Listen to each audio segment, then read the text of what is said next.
शिक्षक भर्ती को लेकर छात्रों का धरना लगातार जारी है। आज धरने का दूसरा दिन है।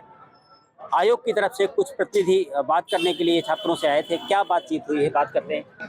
कोई रास्ता रास्ता यही निकल रहा है कि आयोग के उप सचिव ने एक बार फिर आखिरी आश्वासन मांगा है कि एक बार हमें और मौका दिया जाए। हम 15 दिन के अंदर बेसिक विभाग की बैठक कराकर सकारात्मक आपको रिजल्ट देंगे। आप आंदोलन धरने को समाप्त कर दें। हमारे द्वारा कहा गया है कि हम 7 वर्षों से केवल छले जा रहे हैं, इसलिए हम 15 दिन आंदोलन धरने में शांतिपूर्वक बैठेंगे। अगर हम सबका मांग नहीं पूरी होती है तो हम सब इस पे विशाल संख्या में धरने पे बैठने का काम करेंगे। और 1 तारीख तक उनको अल्टीमेट दिया गया है कि उन्होंने कहा हम बेसिक विभाग को पत्र लिखने वाले हैं। हमने उन्हें कहा है कि आज शाम तक अपना पत्र लिखकर हमें भेजें और हम भी देखें बेसिक विभाग बैठक आप 2 जून से पहले करवा पाते हैं कि नहीं करा पाते हैं। अगर ये नहीं करवा पाते हैं तो एक बार फिर 2 जून को अनवरत धरने के साथ साथ हम महाधरने का ऐलान करेंगे, जिसमें प्रदेश के समस्त छात्र आने का काम करेंगे। ये बताइए, छात्रों की कुछ संख्या को लेकर कहीं आयोग प्रेशर नहीं बना रहा है? अभी कोई प्रेशर ऐसा नहीं है। अभी जब हम लोग बराबर लगातार आंदोलन कर रहे हैं, जब तक हम लोग की मांग नहीं मानी जाएगी तब तक हम लोग आंदोलन पर बैठे रहेंगे। धरने का स्वरूप कुछ बदला है आप लोगों ने?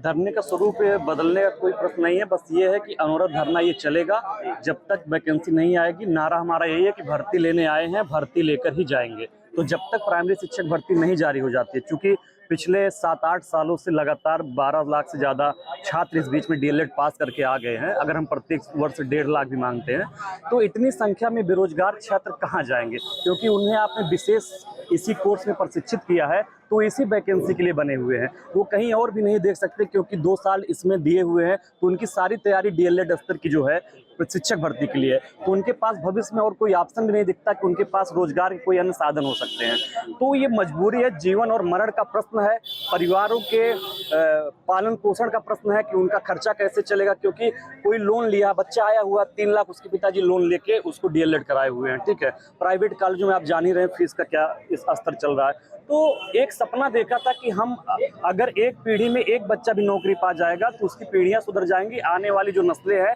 वो भी अच्छा गरिमापूर्ण जीवन अपना जी पाएंगे। तो उसी की लड़ाई है और ये लड़ाई अनवरत जारी रहेगी। जैसा रजत भाई ने बताया कि 2 तारीख को महाधरने का आह्वान किया गया। रात में खाना यहीं बन रहा है, यहीं खा रहे हैं, यहीं सोएंगे और जब तक भर्ती नहीं आएगी तब तक कोई भी यहाँ से वापस जाने वाला नहीं है। हौसला पूरा है, आप लोग तैयार हैं? हौसला में कोई कमी नहीं है। जब तक विज्ञप्ति जारी नहीं कर देता शासन से जो अध्यक्ष जी, तब तक हम लोग यही धरना अनुरोध करते रहेंगे। रजत जी, आखिरी बात जानना चाहेंगे आपसे।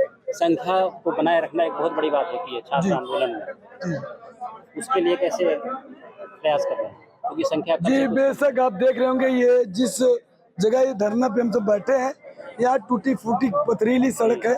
यहाँ पे ना कोई बिस्तर की व्यवस्था, कुछ भी नहीं, लेकिन जो हौसला होता है, मनोबल होता है, ये सबसे बड़ा आत्मविश्वास होता है। हम सब अपने आत्मविश्वास के साथ इस 35 सेल्सियस की डिग्री की गर्मी में भी बिना पंखे के हम सब बैठे हुए हैं। और छात्र खुद पीड़ित है, जो छात्र अंदर की आत्मा टूटी हुई है, मनोबल एकदम, तो ये लग रहा है कि भर्ती नहीं आएगा उसका कैरियर खराब हो जाएगा।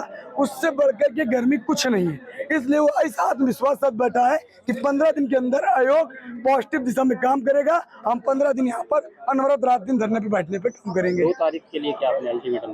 2 तारीख के लिए एकदम आयोग से साफ कहा गया, अगर आप बेसिक विभाग की बैठक पर सकारात्मक 2 तारीख तक काम नहीं करते हैं, हम सब महाधरने का काम आह्वान करेंगे। तो अभी 2 तारीख तक का एक अल्टीमेटम दिया गया है छात्रों की तरफ से, और उसके बाद अगर आयोग की तरफ से कोई सकारात्मक रिजल्ट नहीं मिलता है, उत्तर नहीं मिलता है, तो छात्रों का कहना है कि फिर वो आगे का अपना महाधरना प्रदर्शन शुरू करेंगे। Dinesh Singh, team 9 news, Prayagraj.